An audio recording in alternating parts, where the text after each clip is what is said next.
I don't actually remember that very moment. And in fact, to be honest, I don't even remember why I went into sex and asked Jordan. It wasn't a magazine commission. Right. It was just completely off the cuff. Probably I'd met Don and Jeanette in Acme. Yeah. And then they told me about sex. It wasn't sex, and then I discovered Acme. And then I went and just investigated with I happened to have my camera. And in those days, it was a bit like the Wild West. You didn't have to have an appointment. There was no press officer. You just went in and you kind of said, "Oh, can I take some pictures?" Yeah. And people were incredibly flattered. Yeah. And it was their kind of moment of stardom in a way. And she was the only one in the shop. It was about the time when Chrissy Hine was a shop girl, Glenn Matlock. It was just before the Pistols were formed, I think. Really? Yeah. And no, about that time, because Glenn said to me the sign sex was something he physically made because he was a Saturday boy. Yeah. And at that time he was he'd been accepted into St. Martin's. He was a Saturday boy. It was he was soon to become this sort of artist, a painter. Yeah.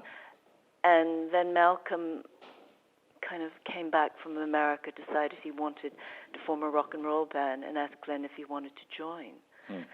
And it was the temptation of sex rock, drugs and rock and roll was too irresistible for him, I think. But yeah, so it was very early days, and I just went in, and she was so astonishing looking that I just photographed her, but without that agenda or knowing that these pictures would ever be used or would be important. And for many years, they just sat dormant. Yeah. And how much were you aware of the scene? How much were you aware of the Sex Pistols? Were you aware of what was happening? Well, this is a little bit before, really. I mean, punk was probably, more or less formed in New York and probably named in New York. But at this point, do you think it was named over here as an actual cult? I actually can't remember that. Whether, specifically, not being a musicologist or a journalist who thinks about those things. I was just kind of living the life, and I was married to Mick Rock, and Mick did the first David Bowie tour. Yeah. And so I was introduced to Lou and Iggy and all that main man Bowie madness. And also I went to CBGB's and, met Richard Hell and met all of those people who were just forming in the early days. Yeah. And then I'd come back. And so it wasn't like so shocking. It was just, something was happening in London that seemed to be completely different, yet herald the same sort of energy. Yeah. And my first exposure to something kind of dramatically different was through Don Metz, really. And Can then you tell Don. me what that was? Sorry? Can you tell me how that you said? Well, I just it was just that Don is so verbal and such a personality. Yeah. And I got to know him just by going down to a shop, as you do when you're a young person. Yeah. You connect with fashion and music, and that happened to be a chance meeting, and he and I got on really well. And it was just when, you just meet people, and it just is extraordinary to me that the people that I've met throughout my life have either done extremely well, were very innovative, were very on the money. And Don sort of told me about, Vivian and what Malcolm, and then I'd sort of wandered down the road. And I might have at that early stage done some pictures of Don and Jeanette, just because, I don't know why, because I wasn't a photographer at that point at all. Really? So what were you, that sounds what were you doing? Down the King's Road with a camera. I had inherited a camera, and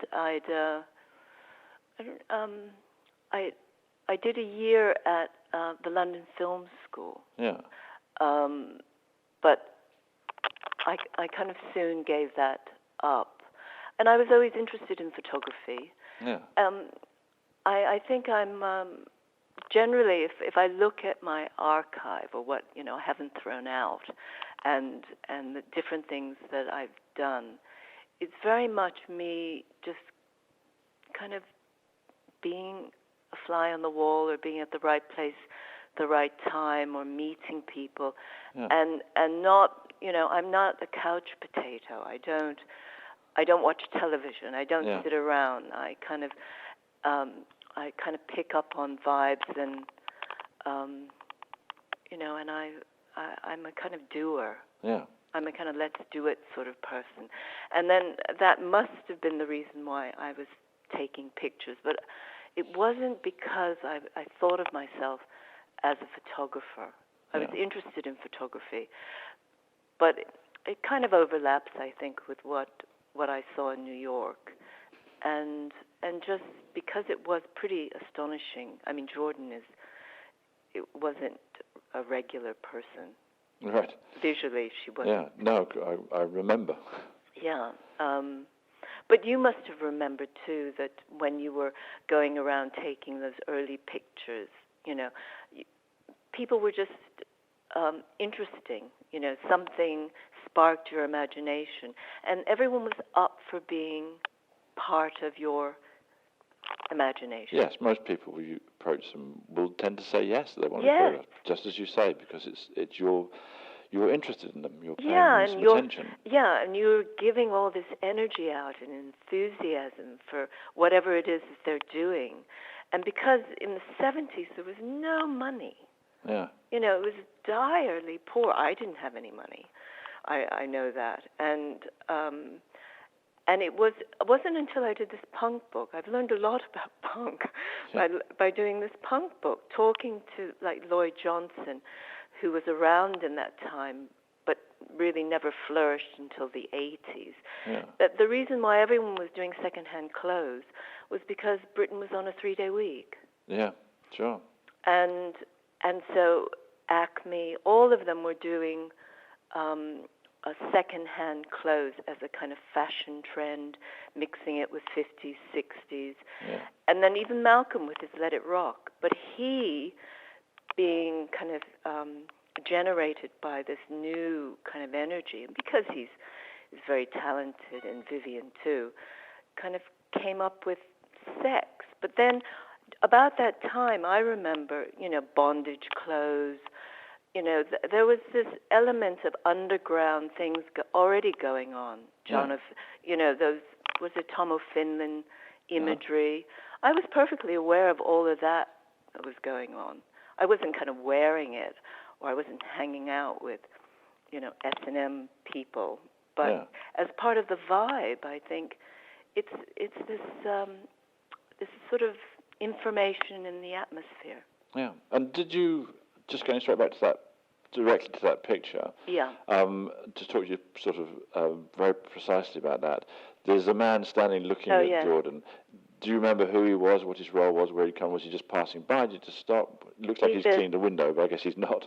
No, he was just, literally, I walked out and I said to Jordan, I really want to do some pictures of you in front. Yeah. And, it wasn't raining, and I said, just hang on there. And so I think I only had maybe 2 lenses I owned, and I walked across the street.